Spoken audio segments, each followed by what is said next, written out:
नमस्कार दोस्तों, स्वागत है हमारे YouTube चैनल एग्जामोफोबिया में।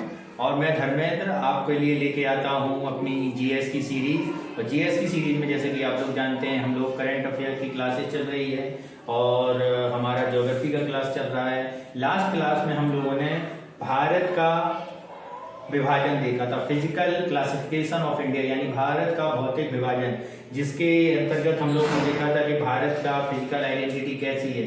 तो उसमें आपको बताया गया था कि भारत आपका हिमालय विभाजन जो हुआ है वो आपका हिमालयी भारत है, उत्तर के विशाल मैदान है, दक्षिण के प्रायद्वीपीय भारत है, साउथ इंडिया में इंडियन कोस्टल एरियाज हैं, मरुस्थल हैं, आइलैंड है। इस तरह पूरा आपका भारत के बारे में एक्सप्लेन कर दिया गया था।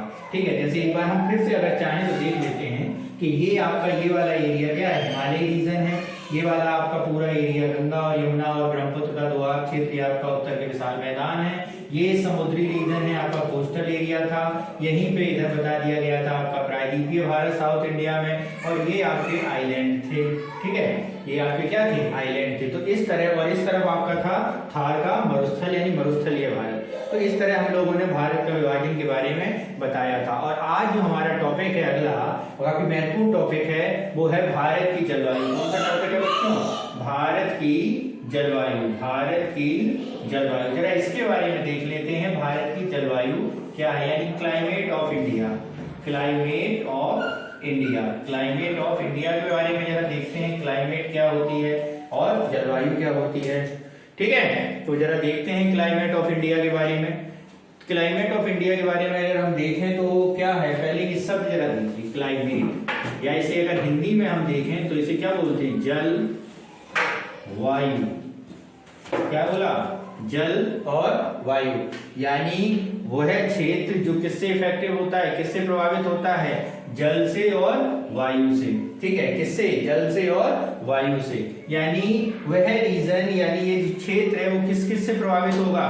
एक तो सबसे उसके नाम में ही आपको समझ में आ रहा होगा, एक जल हो गया और एक क्या हो गया आपका, वायु हो गया, यानी क्लाइमेट, वाटर एंड एयर। इसके अलावा एक चीज और है यहाँ पे, अगर हम देखेंगे जो प्रभावित है तो वो ताप। क्या है, ताप, यानी जलवायु के अंतर्गत हम देखेंगे कि किस किस का एक्सप्लेन देखेंगे, हम जल का देखेंगे, हम टेम्परेचर का देखेंगे और हम वायु का देखेंगे कि वायु का वितरण कैसे है, इसमें देखेंगे। ऊपर से जो अभी मैंने आपको बताया था अपनी प्रीवियस क्लासेस में कि भारत का जो फिजिकल स्वरूप है, फिजिकल आइडेंटिटी है, और जो जो भारत की भूमियां पाई जाती हैं, जो जो पठार पर्वत पाए जाते हैं, जो समुद्र है, उसका क्या प्रभाव पड़ता है। ठीक है, जरा इसके बारे में देखते हैं। ठीक, तो सबसे पहले इस शब्द के बारे में समझें। जैसे एक शब्द आपने क्लाइमेट सुना होगा और एक शब्द आपने क्या सुना होगा, वेदर सुना होगा। क्या सुना होगा, वेदर सुना होगा। यानी एक आपका शब्द है जलवायु और दूसरा शब्द है मौसम। क्या है, दूसरा शब्द है मौसम।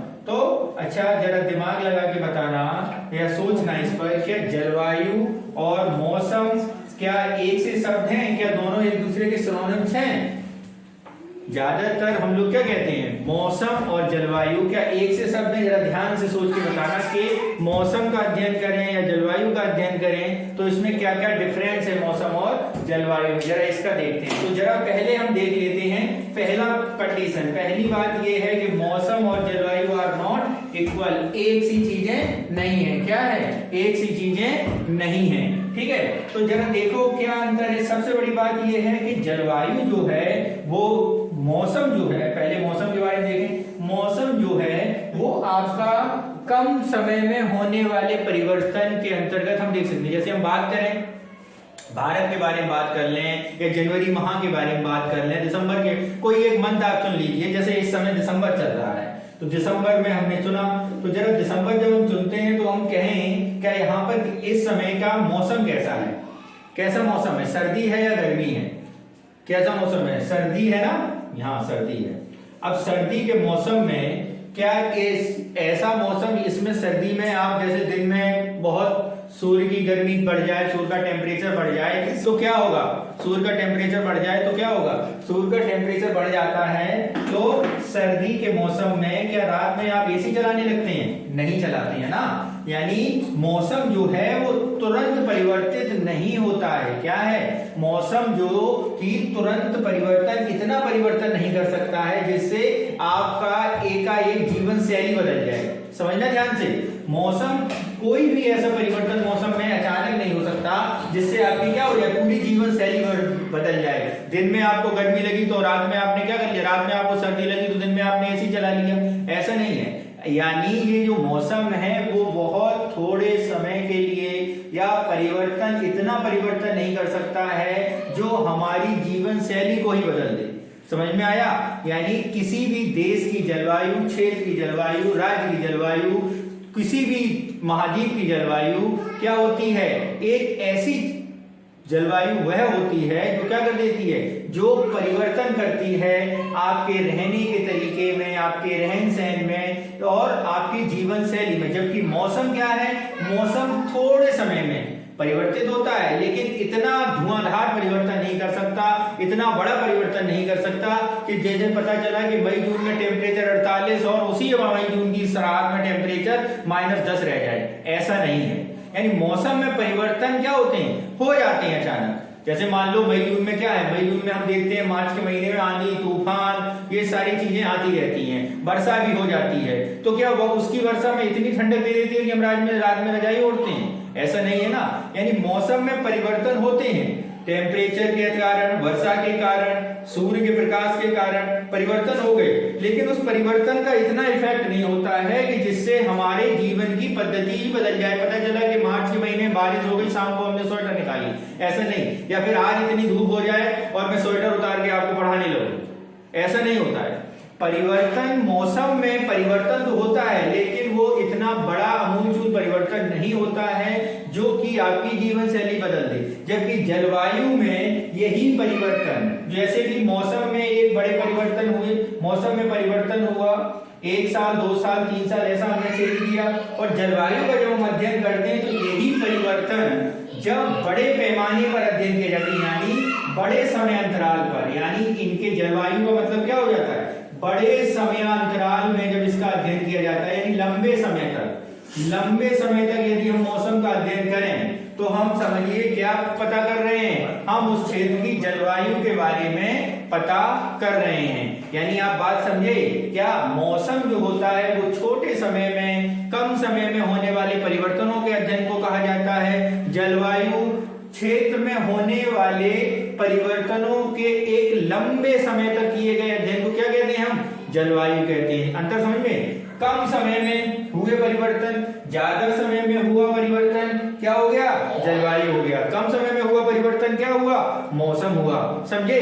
तो जरा अब हम लोग आगे चलते हैं और देखते हैं कि भारत के जलवायु में होने वाले परिवर्तन या भारत की जो जलवायु है वो कैसे और किस कारण में परिवर्तित होती है, जरा उसके बारे में देखते हैं अब हम लोग।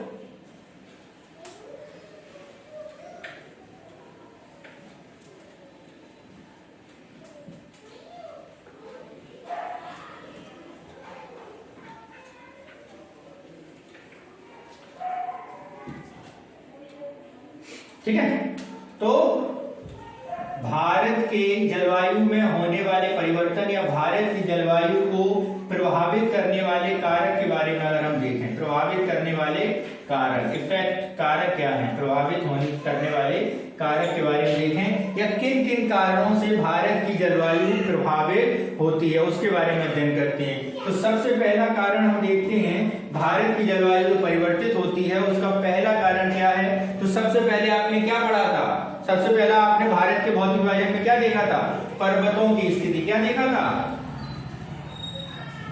पर्वतों की स्थिति।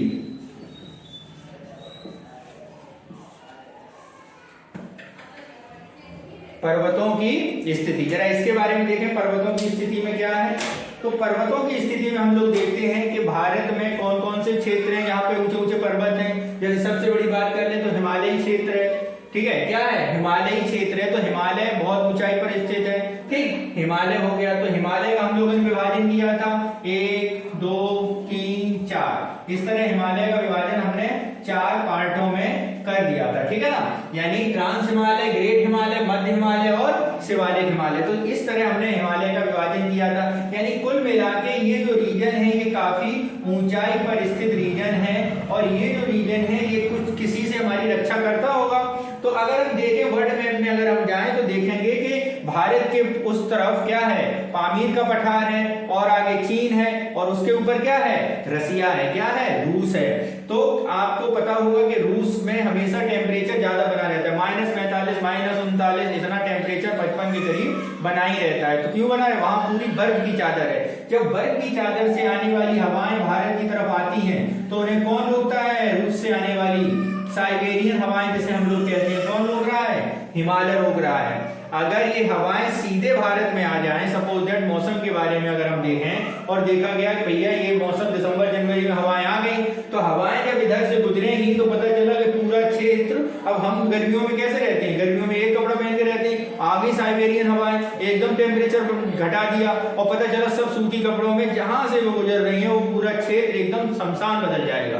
पूरी जलवा, अगर उस मौसम के कारण, उस हवा के कारण क्या हो, मौसमी परिवर्तन हो, समझना ध्यान से, मौसमी परिवर्तन हो तो मौसम क्या है, तुरंत परिवर्तित हो जाता है। लंबे समय में हम देर करते हैं तब जलवायु करते हैं, तो मौसम में परिवर्तन हो गया तो पता चला पूरा क्षेत्र क्या हो गया, एकदम सफेद चादर से ढक गया। और जिस क्षेत्र में हम कपड़े सफेद पहन के निकले थे, सूती कपड़े निकले थे, कॉटन पहन के निकले थे, और सर्दी की एकदम हवाएं आ गई, और उसका परिणाम ये निकला कि हमने अगर अपनी उस समय के मौसम के अंतर्गत ये चीजें देख के पढ़ा है तो हमारा क्या हो जाएगा, उधर से पूरी आबादी का मामला साफ हो जाएगा। ठीक है, तो यानी हिमालय जो करता है वो क्या करता है, पश्चिमी या साइबेरियन हवाओं को भारत में आने से रोकता है, साइबेरियन हवाओं को भारत में आने से रोकता है। जिसे आप कह सकते हैं वेस्टर्न या पश्चिमी विक्षोभ भी कहते हैं। क्या कहते हैं, पश्चिमी विक्षोभ, वेस्टर्न डिस्टर्बेंस को हवाओं को भारत में आने से रोकता है। ठीक है, एक तो ये हो गया हवाओं को रोकता है। ठीक, अब जरा ये तो आप समझ गए कि इस मौसम में कितनी कड़ाके की ठंड नहीं पड़ती है या बराबर सर्दीला मौसम नहीं रहता है भारत में। इसका क्या कारण है, इसका कारण ये है कि भारत के उत्तर में हिमालय स्थित है, और हिमालय रूस से आने वाली या यूरोप से आने वाली साइबेरियन हवाओं को भारत में नहीं घुसने देता है, जिसके कारण हम लोग कपकपाती सर्दी से बच जाते हैं। पहला पॉइंट। दूसरे को देखते हैं हम लोग, अपना दूसरा क्षेत्र देखते हैं जहां पे पर्वतें पड़ते हैं। तो ये है आपका पश्चिमी घाट। कौन सा घाट है बच्चों, पश्चिमी घाट। ये है कौन सा आपका, अरावली की श्रेणियां, और ये है कौन सा, पूर्वी घाट। कौन सा घाट है, पूर्वी घाट। ये पश्चिमी घाट, ये पूर्वी घाट। जरा ऐसे देखते हैं तो देखिए, जैसे कि आप लोग जानते हैं कि पश्चिमी घाट यानी अरब सागर से जो मानसूनी पवनें चलती हैं वो भारत में प्रवेश करती हैं। मेडागास्कर, अरब सागर से जो मानसूनी पवनें चलती हैं वो प्रवेश करती हैं। जैसे एक चीज और आप लोग जानते होंगे कि भारत का क्या है, भारत कौन से हेमिस्फीयर में है। पहली क्लास में आपको बताया गया था कि भारत हमारा किस हेमिस्फीयर में है, भारत हमारा किस हेमिस्फीयर में, बताइए जरा। भारत हमारा उत्तरी, कहां पर है, उत्तरी गोलार्ध में स्थित है। कहां पर स्थित है, उत्तरी गोलार्ध में स्थित है। ठीक है, जरा ध्यान से, कहां पर स्थित है, हमारा उत्तरी गोलार्ध में स्थित है। अब जरा इधर देखिए, अब उत्तरी गोलार्ध ये आपका हो गया पश्चिमी घाट, और ये क्या हो गया, पूर्वी घाट। क्या हो गया, थोड़ा बड़ा बना लेता हूं। ठीक है, तो ये आपका क्या हो गया, पश्चिमी घाट, ये हो गया पूर्वी घाट। अब ये आपका अरेबियन सी है। क्या है, अरेबियन सी। ठीक है, अब यहां से क्या हुआ, मानसूनी पवनें चली। अब मानसूनी पवनें चली तो अब जैसे उत्तरी ध्रुव पर है, उत्तरी गोलार्ध में है, तो आपको बताया गया था कि उत्तरी गोलार्ध में पवनें किस ओर मुड़ती है हमेशा, उत्तरी गोलार्ध में पवनें अपने दाईं ओर मुड़ जाती है। किस ओर मुड़ जाती है, अपनी दाईं ओर मुड़ जाती है। ठीक है, उत्तरी गोलार्ध में पवनें किस ओर मुड़ जाती हैं, दाईं ओर मुड़ जाती हैं। ठीक है, तो क्या बताया था मैंने आपको अपनी पहली क्लास में कि विषुवत रेखा से जो पवनें चलती हैं वो उत्तरी गोलार्ध में अपनी दाईं ओर मुड़ जाती हैं। तो दाईं ओर मुड़ रही हैं, देखिए तो ये मानसूनी पवनें हैं। मानसूनी पवनें क्या हुई, दाईं ओर मुड़ गई। तो दाईं ओर मुड़ गई तो उसका परिणाम क्या निकला, उसका परिणाम ये निकला कि आपका पश्चिमी घाट जो है उससे सारी पवनें टकरा गई, सारी पवनें टकरा गई। कैसी, पश्चिमी घाट से। कैसी टकरा गई, पश्चिमी घाट से टकरा गई। देखो जरा ध्यान से, आप मैप में जरा देखिए कि क्या हुआ, हुआ कि पश्चिमी अरब सागर से मानसूनी पवनें निकली और ऊपर उठी और अपनी दाईं ओर मुड़ने के सिलसिले में कहां मुड़ी? भारत की तरफ। वो भारत में खड़ा मिल गया उसे क्या? पश्चिमी घाट, सह्याद्री, वेस्टर्न घाट। तो उस घाट से क्या हुई? ये टकराई। जब ये यहां से टकराई तो उसका परिणाम क्या निकला? उसका परिणाम ये निकला कि इन्होंने यहीं पे वर्षा कर दी। क्या कर दी? यहीं पे वर्षा कर दी। अब वर्षा जब यहाँ पे कर दी तो आप एक चीज यहाँ देखते हो कि इस क्षेत्र में काफी तेजी से और भीषण वर्षा होती है। क्या? काफी तेजी से और भीषण वर्षा होती है। तो कल मैंने आपको बताया था कि वेस्टर्न घाट में भीषण वर्षा होती है, जिसके कारण क्या होता है? जिसके कारण आप जानते हैं कि इस क्षेत्र में कौन सी मिट्टी पाई जाती है? इस क्षेत्र में लैटराइट मिट्टी पाई जाती है। तो लैटराइट मिट्टी के लिए क्या कारण है? लैटराइट मिट्टी के पाने का मेन कारण है कि भीषण वर्षा का होना। क्या कारण है? लैटराइट मिट्टी का भीषण वर्षा का होना। तो ये आप समझे कि क्या कारण है? इस वेस्टर्न घाट के कारण क्या हुआ? मानसूनी पवनें इससे टकरा गई और टकरा के उन्होंने इस क्षेत्र में भारी वर्षा कर दी। तो आप देखते हैं कि मानसूनी टाइम पर महाराष्ट्र में भारी वर्षा होती है। कहाँ? महाराष्ट्र में, और आपके इस वाले रीजन में काफी भयंकर वर्षा होती है। फिर देखिए जरा, मानसूनी पवनें ऊपर बढ़ी और ये जो अरावली पर्वत श्रेणी है, ये अरावली पर्वत श्रेणी ये मानसूनी पवनों के लिए एक समानांतर रेखा की तरह काम करती है। मानसूनी पवनों के लिए एक समानांतर है। तो इससे क्या होगा? ये रोकता तो नहीं है, ये मानसूनी पवनों को रोकता तो नहीं है, तो उन्हें रोकते तो नहीं है, लेकिन उन्हें जाने के लिए एक स्मूथ रास्ता दे देता है। क्या दे देता है? रास्ता दे देता है। अगर यही अरावली पर्वत श्रेणी ऐसी हो जाए, कैसी? जैसा आपका पश्चिमी घाट है, ऐसा हो जाए, अपनी ऊंचाई पर टिका रहे और थोड़ा तिरछा हो जाए, तो यहाँ पर जिस रीजन में आप थार का मरुस्थल देखते हैं, जैसलमेर वाले रीजन में आप सूखाग्रस्त देखते हैं, भारत की सबसे कम वर्षा क्षेत्रों में इसे गिना जाता है, वो देखते हैं। उस क्षेत्र में अगर अरावली की डायरेक्शन आप ऐसी ना करके इसकी डायरेक्शन ऐसी कर दें तो आपको इस क्षेत्र में ही काफी वर्षा देखने को मिलेगी। बात समझे? यानी पर्वतों की स्थिति भी क्या करती है? डिपेंड करती है किस पर? वर्षा के वितरण पर। आपने देखा पश्चिमी घाट में भीषण वर्षा होती है, मूसलाधार वर्षा होती है, तो कौन सी मिट्टी बन गई? लैटराइट मिट्टी बन गई। और लैटराइट मिट्टी बन गई तो यहाँ पे कौन सी फसलें होंगी? यहाँ पे वो फसलें होंगी जैसे मसाले हो गए, काजू हो गया, ठीक है। और ये सारे जितने भी आपके मसाले हैं वो सारे यही इसी क्षेत्र में लैटराइट मिट्टी के ही कारण यहाँ पे पैदा होते हैं, ठीक है। तो आप ये समझे। अब हम बात करते हैं कि यही पवनें जब घूमते हुए जब आप ये देखते हैं मेघालय में पहुंचती हैं, तो यहाँ पे मेघालय में गारो खासी जयंतिया की जो आकृति है वो कीप नुमा है। कैसी आकृति है? वो ऐसी आकृति है। तो ये पवनें इसमें घुस जाती हैं, ये घुस गई मानसूनी पवनें, और जब निकलने की कोशिश करती है तो यहाँ टकराई, यहाँ टकराई, यहाँ टकराई, तो इसके कारण इस क्षेत्र में क्या कर देती हैं? इस क्षेत्र में घुस गई और निकल नहीं पाती हैं। और जब निकल नहीं पाती हैं तो उसका परिणाम ये निकलता है कि भारत में या विश्व में सबसे ज्यादा वर्षा कहाँ पे होती है? मेघालय में होती है। मानसराम या चेरापूंजी, अब तो खैर पूरा मेघालय इसमें काउंट किया जाता है, उस क्षेत्र में होती है। तो वो भी किस कारण होती है? पर्वतों की स्थिति के कारण, ठीक है। समझे बात की बात? यही है ना। तो अब ये क्या हुआ? इस तरह आप ये समझे। अब ये पश्चिमी, अब ये घूमते हुए लौटते हुए आती है, लौटते हुए आई तो इसने क्या किया? पूर्वी घाट से टकराकर यहाँ क्या नाम है आपका, यहाँ पे नीलगिरी, अन्नामलाई, ये सारी पहाड़ियां मिली हुई हैं तमिलनाडु में, वहां पर भीषण वर्षा कर देती हैं लौटते हुए मानसून। यानी इस समय दिसंबर माह में तो कहां पे वर्षा होती है? तमिलनाडु में होती है। तो एक चीज आप समझे, पहला पॉइंट, कि किसके कारण वर्षा होती है? वर्षा होती है पर्वतों की स्थिति के कारण। तो पर्वतों की स्थिति के कारण आप देखते हैं नॉर्थ इंडिया में पानी, नॉर्थ इंडिया यानी उत्तर भारत में सर्दी ज्यादा नहीं पड़ पाती है, रूस से बढ़ना तो और सर्दी हो, जैसे ये मौसम है ये और सर्दीला मौसम हो जाए, ठीक है। तो जलवायु को प्रभावित करने वाला पहला कारण समझे आप लोग, जलवायु को प्रभावित करने वाला पहला कारण है आपका पर्वतों की स्थिति। अब हम अपने दूसरे कारण पर चलते हैं जो जलवायु को प्रभावित करता है। तो दूसरा कारण है हमारा समुद्र से दूरी। समुद्र से दूरी, चला देखिए, गुजरात से लेकर उड़ीसा, पश्चिम बंगाल तक जितने भी स्टेट हैं हमारे, ये समुद्र के आसपास हैं। अब आप एक चीज जानते हैं कि समुद्र पर विशिष्ट ऊष्मा, स्पेसिफिक एनर्जी समुद्र की क्या होती है? उच्च होती है, जिसके कारण क्या होता है? जिसके कारण समुद्र जल्दी गर्म और देर से गर्म और देर से ठंडा होता है। अब इसका प्रभाव देख लीजिए, इसका प्रभाव क्या हुआ, सूरज जिसे टेम्परेचर दे रहा है, ऊष्मा का क्या है, नेचुरल एनर्जी या ऊष्मा का कारक क्या है, ऊष्मा का कारक है हमारा सूरज। सूरज इसे एनर्जी दे रहा है, टेम्परेचर बढ़ रहा है बराबर, और टेम्परेचर बढ़ रहा है जिसका परिणाम क्या निकला, इस क्षेत्र का टेम्परेचर रात में ठंडा था, दिन में थोड़ा बढ़ने लगा। इतना बड़ा सूर्य ने उसे और तचाया 2 बजे के बाद सूर्य का टेम्परेचर क्या होने लगता है, कम होने लगता है। तो 2 बजे तक मैक्सिमम तक गर्म हो पाया और 2 के बाद फिर से ठंडा होने लगा।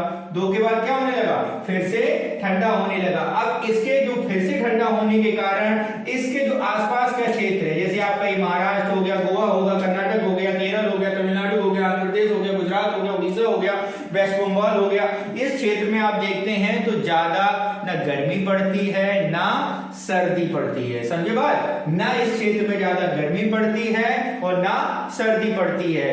25 से 35 के आसपास, यहाँ पे 25 डिग्री 35 डिग्री सेल्सियस के आसपास टेम्परेचर बना रहता है। साल भर मौसम कैसा रहता है, एक सा रहता है। इस क्षेत्र में साल भर मौसम कैसा रहता है, एक सा रहता है। ठीक है, अब हम लोग चलते हैं अपने अगले कारक के पास। अगला कौन सा कारक है उसके पास चले, तो हमारा जो अगला कारक है वो है आपकी विषुवत रेखा से दूरी।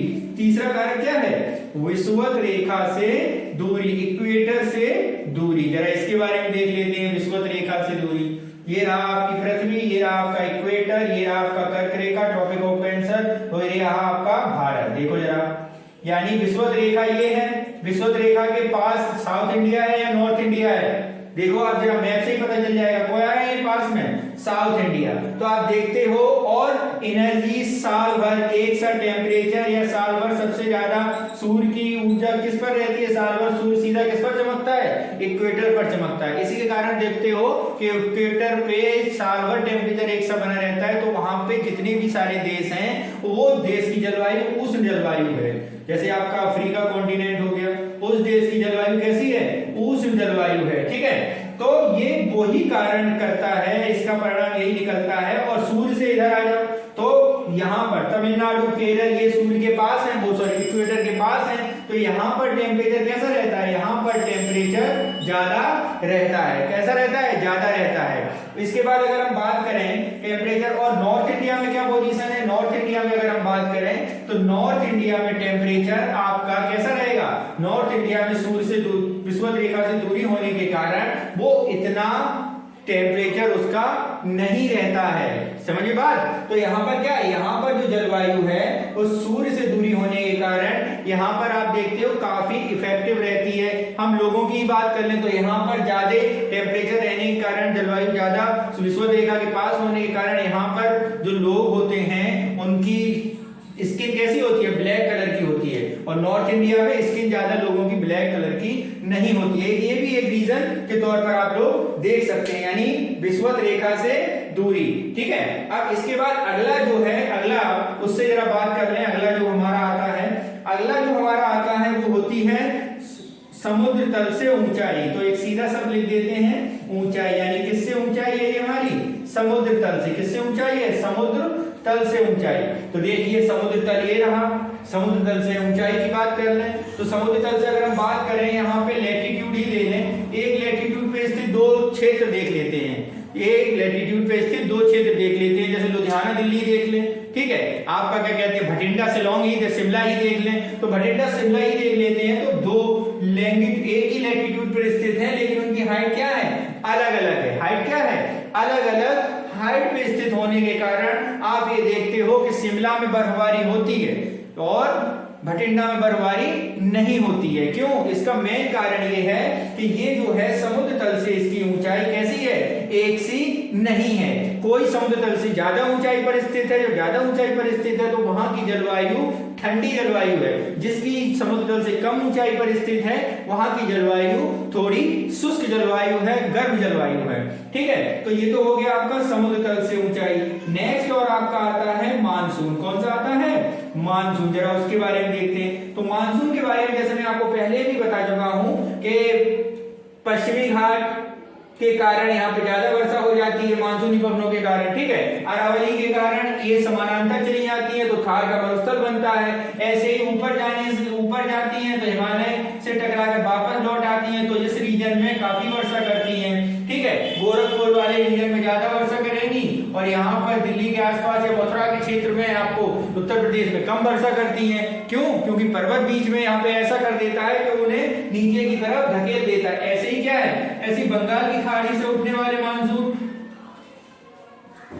और इनके लौटते हुए मानसून जब आपस में मिलते हैं तो ये क्या करते हैं, ये इस पर वर्षा कर देते हैं। ठीक है, तो इस तरह आप लोगों ने आज हम लोगों ने क्या पढ़ा, भारत की जलवायु से प्रभावित होने वाले कारक। तो पर्वतों की स्थिति प्रभावित करती है, समुद्र से दूरी करती है, इक्वेटर से दूरी करती है, हाइट करती है, मानसून करती है। मानसूनी वर्षा भारत में होती है, इसीलिए इसे क्या बोलते हैं, मानसूनी जलवायु भी बोली जाती है। ठीक है, और अगर एक बात और करें क्या, कि भारत की जो ये जलवायु है, ये जलवायु कैसी जलवायु है, तो भारत की जलवायु उष्णकटिबंधीय जलवायु क्या है, उष्णकटिबंधीय जलवायु है। ठीक, तो मैं समझता हूं कि आपका कोई डाउट इससे रिलेटेड बचा होगा, और जो भी क्वेरी है आप हमारे कमेंट बॉक्स में जाकर अपनी क्वेरी हमसे शेयर कर सकते हैं। ओके बच्चों, और मंथ और तो सारा लगभग हो गया, बाकी कोई डाउट हो तो आप पूछ सकते हैं। ठीक है, स्वस्थ रहिए, आजाद रहिए।